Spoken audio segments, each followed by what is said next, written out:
Would you do the world a favor and be you? Because everybody else is already taken. Do the world a favor and be you. The world needs you, or God wouldn't have made you. If God wanted me to be somebody else, I wouldn't be here. I would be them. Stop trying to be somebody else. Stop letting the culture define what's beautiful. God says you're beautiful.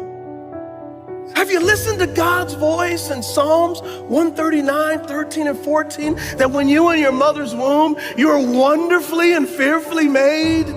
Have you looked in the mirror and said, I'm wonderfully and fearfully made because God says? Or have you looked at TV images? Have you looked at magazine covers and said, oh, I'm ugly because I don't look like them? And God is going, precious child, you are beautiful to me. Too many people go around feeling wrong on the inside.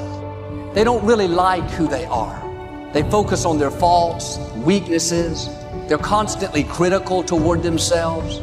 That recording of everything they've done wrong is always playing in their mind. You're impatient. You blew your diet yesterday. You lost your temper. You're still struggling with that addiction. You should be ashamed of yourself. They wonder why they're not happy. It's because they have this war going on the inside. You're not supposed to go through life feeling wrong about yourself. Quit focusing on your faults. Quit overanalyzing your weaknesses.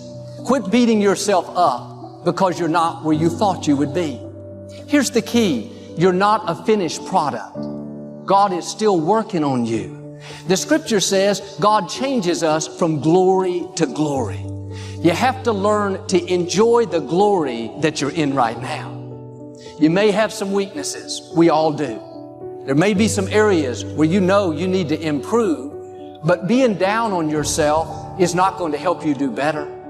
Having that nagging feeling, telling you don't measure up, God's not pleased with you, you'll never get it right, it's not going to help you move forward. You have to accept yourself right where you are, faults and all. God is the potter, we are the clay. He's the one making you and molding you. It may not be happening as fast as you would like, but you don't control the timetable. Will you trust Him in the process? Will you accept yourself in the glory that you're in right now? Don't go around being against yourself. You may have some things wrong with you, but can I tell you, you have a lot more right with you. You may have a long way to go, but if you look back, you'll see how far you've already come. Keep your flaws in perspective. Every person has something they're dealing with. When you are for yourself, you are in agreement with God. And some people have never once said, I like myself.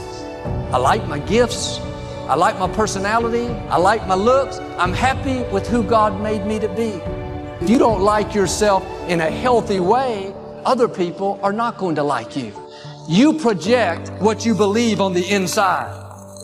If you feel wrong about yourself, you project inferiority, unfriendliness, discontentment. I'm asking you to feel good about who you are. You may not be where you want to be, but you're on the way.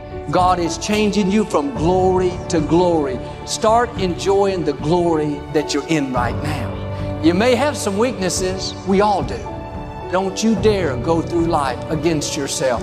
God is saying today, you are my beloved son, my beloved daughter, in whom I am well pleased. Now do your part. Start putting on the breastplate of God's approval each morning. If you'll do this, I believe and declare every chain that's holding you back is being broken. God is going to keep making you and molding you. You're going to come up higher, overcome those obstacles, and become everything He's created you to be.